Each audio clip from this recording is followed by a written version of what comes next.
Bonjour à tous. Évidemment, chacun se plaint en ce moment de cette campagne présidentielle qui est obsédante et décevante. On parle, mais jamais de l'essentiel. On ne comprend pas les programmes, on passe sous silence tout ce qui est important. Et quand on arrête de geindre, eh bien, le café du commerce recommence à bruire, les rumeurs, les affaires, le ralliement des uns, la trahison des autres, toute cette petite politique qui est aussi passionnante que la télé-réalité. Dans ce contexte, évidemment, c'est un défi de s'interroger sur ce que devrait être, ce que pourrait être la politique étrangère de la France. Où est l'intérêt national? N'opposer que des songes au pas triomphant du mensonge, et nous n'avions pour horizon qu'hypocrisie et trahison. C'est pour vous, Thierry de Montbrial, que ces vers d'Aragon, vous méritez bien ça, vous êtes membre de l'Institut, et vous publiez ce livre, Notre intérêt national, que vous avez préfacé avec Thierry Gomard, et qui est plein de la contribution de gens extrêmement intéressantes, qui ratissent large, de Jean-Pierre Chevènement, Hubert Védrine, Elisabeth Guigou, Jean-Pierre Raffarin, mais aussi Hervé Guémard, Bertrand Collomb, je les cite tous finalement, Pierre Grosser, Camille Grand, Frédéric Chatillon. On parle de tout, on parle de tous les sujets qui sont vraiment importants sur la politique étrangère. Et c'est vrai que la politique étrangère, la défense, la lutte contre le terrorisme, l'Europe, les questions de frontières, l'ordinaire de la diplomatie, qui va être l'ordinaire de la vie du futur président, eh bien, sont des choses qu'ils ne connaissent pas en général avant d'arriver, avant de s'installer à l'Élysée. C'est curieux, non?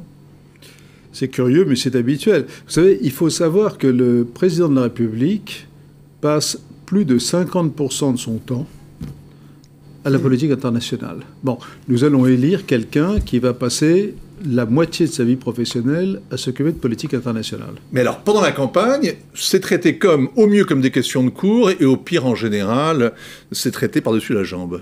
Alors, je crois que c'est lié à deux choses. D'abord, les électeurs votent de toute autre raison. Chacun a ses propres soucis, qui sont d'ailleurs parfaitement légitimes, sa vie ordinaire, le chômage, etc., etc.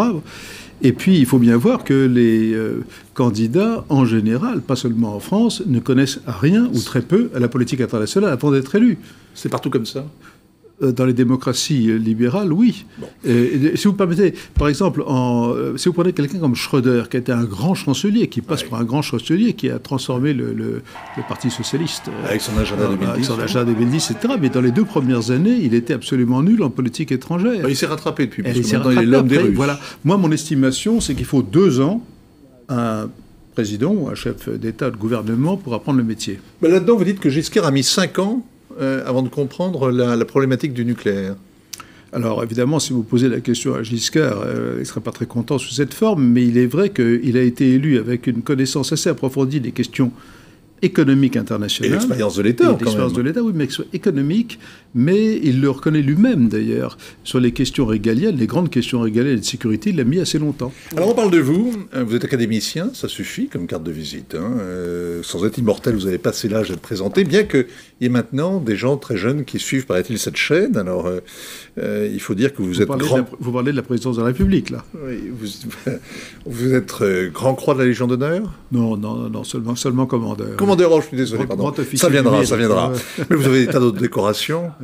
Vous êtes membre, j'ai compté d'ailleurs, d'une dizaine d'académies, même l'Académie de Roumanie, de Moldavie, même l'Académie des sciences de Moldavie. Est-ce que c'est vraiment sérieux? Vous savez, évidemment, je sens bien que vous pensez à Tintin, mais vous avez tort, parce que la Moldavie, ça existe. Et non seulement la Moldavie existe, mais vous avez même la Transnistrie. Oui, et je ne plaisonne pas. Qui n'existe guère, la Transnistrie. Qui existe et qui est un enjeu très important dans la relation avec les Russes. Ça fait 25 ans que ça dure.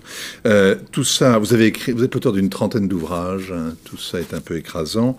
Mais vous êtes polytechnicien, ingénieur des mines, vous m'arrêtez si je me trompe. Vous êtes un penseur assez singulier, car vous embrassez 2 sujets qui sont en général maltraités, qui sont l'économie d'une part et puis les relations internationales de l'autre. Et vous êtes aussi un entrepreneur, puisque vous avez fondé l'IFRI, et le premier think tank français, en bon français, et aussi le World Policy Forum, toujours cet World amour... Policy Conference. Pardonnez-moi. Toujours cet amour de la francophonie. Vous savez que c'est la semaine, là? Oui, mais je vais vous dire, enfin on peut en parler si vous voulez, mais je suis en fait très attaché à la francophonie, mais je crois aussi que dans certains cas, l'image de la France passe aussi par la capacité de s'exprimer dans d'autres langues. Dans 5 semaines, le premier tour, et puis 2 semaines après, le second, et un coup de baguette magique va transformer le chef d'un clan, l'homme d'un parti, en héritier de Clovis et de Louis XIV. Il ne guérira pas les écrouelles, mais il sera détenteur du feu nucléaire, et ce sera donc jamais un homme normal. Le lauréat aurait donc intérêt à lire ce livre qui pose des tas de questions singulières, et la première question, qui est assez inhabituelle, parce qu'elle est négligée, la première idée, c'est qu'il y a un intérêt national qu'il faut le comprendre pour mieux le défendre, pourrait-on dire. Hein ? Alors, c'est en effet l'idée fondamentale, parce qu'on a tendance à opposer intérêt national et valeur, et générosité, et même... L'intérêt égoïste, dit-on toujours quand on parle de l'Europe, quand chaque pays défend ses... Tout à fait. C'est finalement ses électeurs, ses compatriotes. Eh bien, moi je crois, et je dirais même nous croyons, enfin, tous ceux qui ont collaboré à ce livre, que c'est une mauvaise manière de voir les choses. Pour être bien dans le monde et pour bien se comporter à l'extérieur, y compris dans ces grands problèmes de gouvernance, c'est-à-dire finalement de coexister ensemble, la coexistence pacifique dans le meilleur sens, il faut d'abord être bien avec soi-même, bien dans ses bottes. Pourquoi est-ce que la France est mal avec elle-même? Parce qu'elle est mal gérée ou plus profondément parce qu'elle a un petit problème d'identité, qu'elle ne se reconnaît plus quand elle se regarde dans la glace? Alors, la France est mal gérée, oui. Je pense qu'elle est malheureusement mal gérée. Et je pense aussi qu'elle a en effet un problème d'identité. Pour la raison suivante, c'est que si vous me demandez de résumer, non pas en un, mais en 2 mots, où se trouve l'identité de la France, elle se trouve dans l'État, à cause de la forte tradition étatique française, et dans la langue. Or, les deux sont actuellement en mauvaise santé. Et donc, nous devons absolument réviser les choses pour voir comment nous devons être à la fois bien avec nous-mêmes, droit dans nos bottes, bien avec nous-mêmes, et en même temps conscients que nous devons, et que nous pouvons d'ailleurs, jouer un rôle important pour que le monde puisse rester, je dirais, raisonnablement ouvert. Le mal-être de la France est l'une des explications de sa difficulté à définir une politique étrangère. Exactement. Bon. Alors, les valeurs. Est-ce que c'était l'intérêt de la France d'aller se battre en Libye? D'aller abattre Kadhafi au nom des valeurs? Je pense que non, mais la réponse est extrêmement simple. La réponse est que quand on fait n'importe quoi et quand on intervient militairement, il faut penser au coup d'après. Pourquoi est-ce que cette affaire d'intervention en Libye est aujourd'hui tellement discutée? Parce que personne n'a réfléchi suffisamment au coup d'après. C'est-à-dire que le coup d'après, ça a été le grand désordre, ça a été une sorte de guerre civile qui continue d'ailleurs en Libye et qui s'est répercutée à l'intérieur même de l'Afrique et qui contribue par conséquent à la menace terroriste en provenance du Sahel. Mais l'intérêt, c'est la question qu'on ne pose jamais. Est-ce que c'est l'intérêt de la France, par exemple, que Trump soit élu? C'est une question que personne n'a posée. C'est une question que personne n'a posée, d'ailleurs. Alors que tout le monde a parlé pendant des mois. D'accord, mais c'est une question que personne n'a posée, et à juste titre, parce que nous n'y pouvons rien. D'accord. Par conséquent, en revanche... Est-ce que c'est l'intérêt de la France que les ministres turcs fassent campagne en Alsace? Que les ministres turcs fassent campagne en Alsace? Alors, si vous posez la question comme ça, je réponds bien sûr que non. Mais si vous poussez un cran d'après, dans les circonstances du moment, étant donné l'importance qu'aujourd'hui la Turquie a pour la sécurité européenne, il faut aussi parfois avoir le sens du compromis. A contrario, c'est quand même pas mal d'être solidaire des Hollandais et des Allemands. Bien entendu. Mais là, vous voyez, on se trouve au cœur de la problématique de la politique étrangère, la politique internationale. Vous devez constamment faire des compromis. Je ne dis pas compromission, mais compromis. Vous devez mettre en balance des pour et des contre. Alors, plus globalement, est-ce que ce n'est pas l'intérêt de la France que le monde, puissance moyenne, que le monde soit un peu pagailleux? Mais là encore, il est pagailleux. Moi, je ne dis pas que c'est l'intérêt de la France, je parle du fait qu'il est pagailleux. Par conséquent, la question, c'est comment devons-nous naviguer au mieux pour jouer nos cartes. Et vous savez, il y a une formule bien connue qui est « il n'y a pas de vent favorable pour celui qui ne sait pas où il va ». Bon. La question de base, c'est est-ce que la France sait où elle va? Et là-dessus, j'ai des réponses assez claires. Quelle politique étrangère pour la France? La prétention de la politique étrangère de la France à dire le bien et le mal, se réfugier dans le logos sur les valeurs.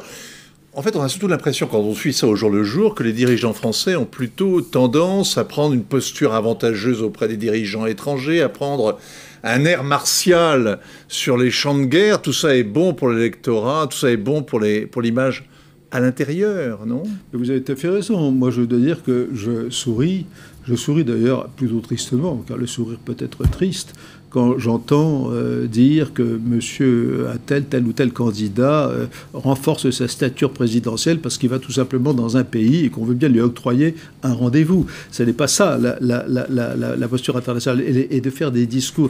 Remarquez que la plupart des discours supposés de politique internationale sont en réalité à destination interne. Oui. Et donc là se trouve tout le problème. On va passer vite fait vite fait. Quelle ambition.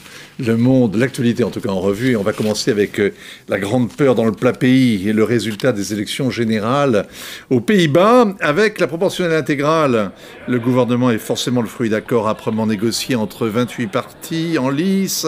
La future coalition comptera au moins 4 délices de la vie parlementaire que les Français vont peut-être découvrir à l'avenir, si la 5e est révolue. À la haie, en tout cas, les socialistes sont laminés, les écologistes font une percée remarquable.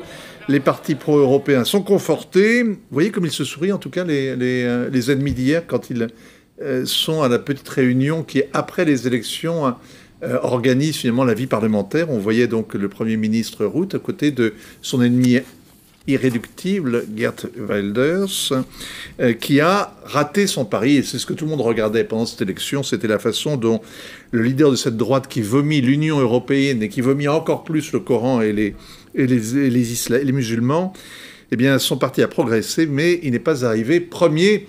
Loin de là, il a vraiment raté son pari. Et c'est ça ce qui importait au Premier ministre sortant, donc Rutte, qui en a déduit qu'après le Brexit et l'élection de Trump, eh bien, un coup d'arrêt avait été mis au populisme de mauvais aloi. Reportage sur place, donc Yannick Mahé, Nicolas Herbeau, Géraldine Desqueroux et Magali Barthès. Avec un siège sur 5 au Parlement, les troupes du Premier ministre sortant devancent largement l'extrême droite.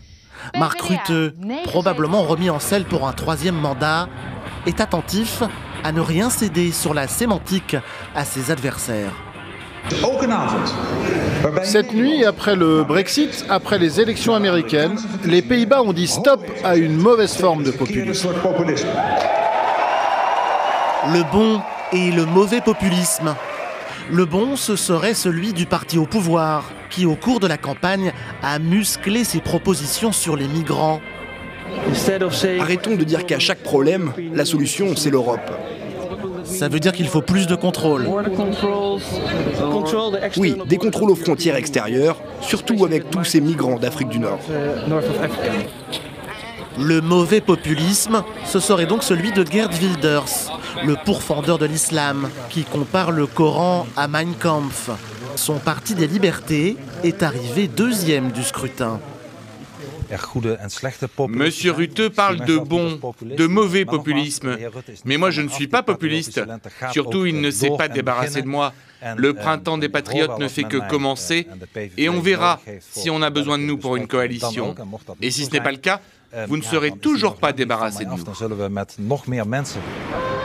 Depuis plus de 10 ans, Geert Wilders propose un programme politique succinct.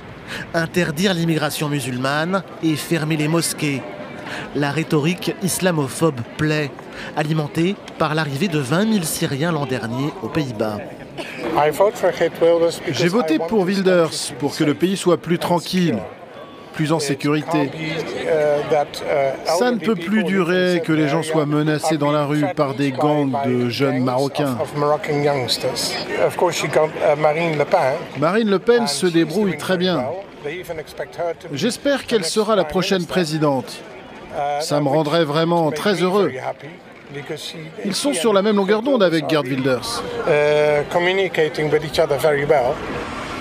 La tentation populiste se ressent aussi dans les quartiers populaires de la capitale, La Haye.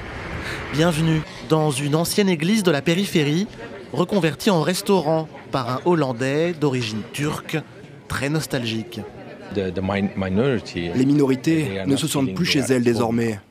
Et c'est triste. Parce que les Pays-Bas, si vous regardez l'histoire de l'immigration depuis les années 50, 60, c'était la tradition de l'hospitalité. Et on ne peut plus comparer avec aujourd'hui. Il y a vraiment un changement. Et ce changement n'est pas bon. Les idées de Geert Wilders progressent lentement dans une société pourtant épargnée par la crise, avec moitié moins de chômage qu'en France. Avant le scrutin, Wilders avait prévenu.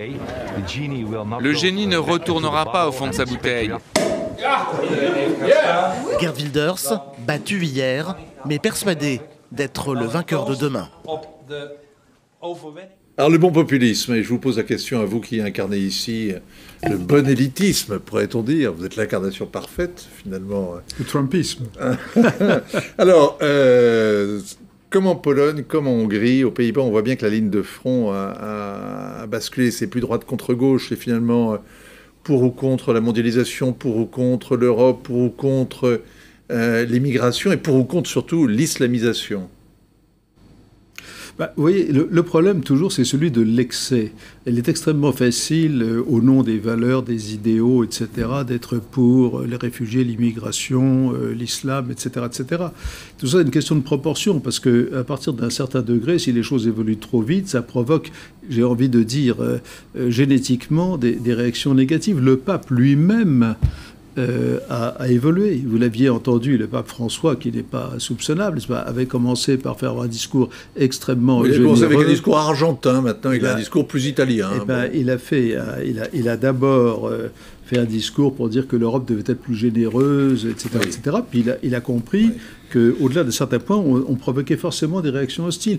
Tout dans la vie est une question de mesure. Alors, il y a une chose qui est très importante, c'est que visiblement Mark Rutte a réussi son pari parce que, notamment, il avait eu un discours très ferme face aux Turcs qui venaient faire campagne. Il a fermé la porte au nez du ministre turc qui venait faire campagne pour le référendum en Turquie auprès de la minorité turque, et ça a provoqué donc des noms d'oiseaux, une véritable crise entre Ankara, Berlin et La Haye. Et Erdogan a traité de nazis et de fascistes les dirigeants allemands et hollandais. Est-ce qu'à votre avis, le divorce est consommé ? Non. Parce qu'il faut bien voir que nos amis hollandais avaient leur propre campagne, qui est réglée maintenant, mais Erdogan et les Turcs ont la leur. Bon, alors lui, il a son référendum le 16 avril pour le changement de constitution. Et là encore, il faut bien voir que tous ces discours extrêmement négatifs et déplaisants, ils s'adressent en réalité aux Turcs.